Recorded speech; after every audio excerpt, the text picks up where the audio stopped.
want zombie face or no zombie face? Come on then, let's have zombie face. Okay, Anthony. Yes, sir. Could you briefly state your business and what you do for a living? I do special effects, makeup, props, sets. I'm a costume fabricator, industrial designer, and a haunted attraction owner. Amazing. Did you have an arts background or an arts education? And if so, what did you study and where did you study it? My background is I have a degree in industrial design and also have a degree from New York University as an instructor for special effects makeup. I've been doing this September will be 23 years. Okay, wow. Professionally. Okay, Anthony, do you feel like your arts education or the education you had in industrial design prepared you for the industry that you ended up going into at all? At the time, I guess I thought I did, but I feel like most of the education that you get then, even nowadays, kind of gives you just like a little taste of what you should know. But I find that you still have to search for knowledge and search to get better and challenge your skills and absorb like a sponge. Yeah. I know that everything I learned is pretty much obsolete, and I relearned many things over and over. I think that the best thing for, I would say, any student or anybody trying to learn is that you have to be dedicated. This type of work is definitely not for the weak. You really have to learn how to hustle and network and know how to talk to people, not just be an amazing artist. I think the art has to be there, but you also have to have people skills. Yeah, Christian Mallet once said to me that you can find an artist who's not 100% a great artist, but is a really nice person, Right. and you can make them into a great artist. But you can't find a person who's a little bit shitty, but is an amazing artist, Right. and make them into a nice person. Right. So I'm a little bit of both, I guess. I'm sure I you're. could be a shitty person. I could be a really nice person. Well, I haven't seen that in you, so. I'm happy. I'm in London. So Anthony, what do you think is the best thing about your job? I like versatility. I don't do the same thing every single day or every single job. Every time I've worked, it's always been something different. Either a little different or dramatically different. I like the versatility in the job, and also I really like to travel. So if you're really into traveling, hopefully that'll open up doors for some students. But I like the traveling aspect of it. What would you say the worst aspect to your job is? The worst aspect of it is, I would say for students, the inconsistency of work at first. You really have to hustle, and you really need to network. If you're not doing that, you should spend a good 2 years at minimum of just working your ass off. And, getting people to know who you are. Because I know I was a starving artist for many, many years. And, as I've gotten older, I don't have to hustle as hard. You get your work to a certain level, people will come and start looking for you, and that's kind of where you want to be. But that's probably the worst part about it, and sometimes dealing with people that are shitheads. Yeah. I usually don't really deal well with them, so I tell them off. And I've burned a couple bridges in my life, and I have no regrets about it. Some people, you need to teach people how to treat you, and we're all human beings, and I think that when somebody thinks that they're that much ahead of you, you have to kind of give them a reality check. Yeah. And I'm an old school, raised New Yorker / New Jersey guy, so I guess I was raised differently. But I don't put up with anybody's crap. If they're gonna be shitty, I'm gonna give you shitty back to them. Yeah. But generally, I'm a really nice guy. So. That's all I can see. Yeah. So, on that little note, a little bit of a thought.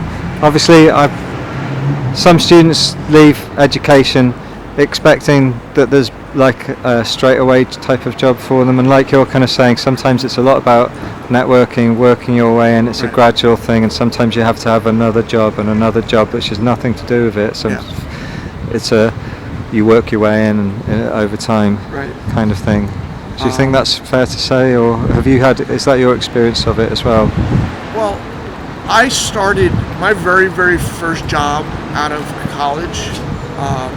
I worked. My dad owned a body shop, and he Yeah. used to repair cars that got into accidents. But there was a guy in the next town over that did cars for film, Yeah. and he needed somebody to do kind of like bullet hits in the side of a car.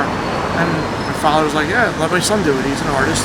Do bullet hits." So Sure, we're yeah. drilling holes in the sides of a taxi and kind of denting it and painting it to look like actual bullet hits. And I didn't even know what it was for. And then he's like, the guy that owned the company, he was like, "Do you want to come on set tomorrow?" I was like, "Yeah, sure." I was like, "What are we doing?" He's like, "It's a music video." I was like, "I'm not really allowed to talk about it." So I show up, and it's David Bowie's "I'm Afraid of Americans" video. Amazing. So on my first job, I got to work with David Bowie and Trent Reznor. Yeah, And that's then crazy. The job right after that, which was 2 days later, was working with Dr. Dre and Nas and Foxy Brown, and for a music video called Phone Tap. And it was just like, holy crap, this is That's amazing. crazy. And I just started networking from there, and before you know it, people needed makeup artists for a bunch of different music videos after that. It just escalated, and people got to know who I am. Am I right in saying that I don't know this for sure, but have you worked with Madonna? I have. Yeah. How's I that? did her Nicki Minaj and MIA video. Yeah. I made the masks for her dancers. Amazing. Yeah. It's quite a I've cool done set a of lot in experiences, and Music's really kept my career started, I guess. It made my career start. Unfortunately, MTV don't play music videos anymore, so it Yeah. kind of killed the whole industry. yeah, But music is where I started, I guess. yeah. That's cool. Thank you. Okay. Well, last question. Do you have any tips or tricks or useful things for students who are kind of about to graduate and are looking to get into the industry of their choice? In this case, obviously, we're mainly talking about special effects, makeup. Tips or tricks. The tips I have is really not be afraid to talk to people. Yeah. There's a thing where you can be real eager, and then you can be annoying. So know the balance between the two. Yeah. You want people to know that you want to work, Yeah. and don't be afraid to show off your work, and know if it's good or not. Yeah. Don't show off something that you know is horrible, and never, ever, ever put your work down. People are going to see the flaws, but if you point everything out, it's really going to hurt your credibility as an artist. Yeah. So let somebody else judge your work. You already know what you did wrong, so don't point it out. Just let it fly, and don't be afraid to show off your work. And whatever you do next, make it sure it's better than the last thing you did. Yeah. Yeah. That's pretty much the only tip or trick I think I would really recommend to anybody is not to shit on your own work. Not to shit on your own work. It's a good bit of advice, definitely. Thank you so much for speaking to us, Anthony. Is there anything else you want to? Could you just explain roughly, if you like, a brief summary of what you've done in your career? What's the most interesting bits for you? Some of the things that I've done in my past, like I said, I mentioned before, music videos. I worked with, I lived in LA for 3 years, so I worked on Scooby-Doo Part 2, Last Samurai. I worked on Spider-Man 2. I made Doc Ock, the guy with the tentacles. I work for Major League Baseball. I've worked for, you mentioned Madonna before. I don't know, I kind of lost track after a while. I owned and operated my own haunted attraction for 6 years, which I'm really proud of. Yeah. It was the #1 haunted attraction in New Jersey. I mean, it's not a big deal probably here as much as it might be in the States. It is a whole different animal in itself, and a lot of students probably could get their first job doing anything for Halloween. I know that you have theme parks. Sure. here. Yeah. So it's a good option for a first timer. But I'm rambling. You worked for Steve Johnson as well, didn't I you? did. So Yeah, I did. I was his finisher and fabricator, and I helped build Doc Ock, and made the Evil Knight and the Evil Robot and the Black Knight from Scooby-Doo Yeah. Part 2, which was really big with younger people, I guess. yeah. Funny. That's really. I mean, check out my Instagram. You can see a lot of my work. Do you want to Anthony give your Instagram quickly? Yeah, it's Anthony Giordano, and just put FX at the end. Yeah. That's my Instagram. That's about it. Thanks for talking to us today, Thank you, Anthony. sir. Really pleasure. Thanks a lot.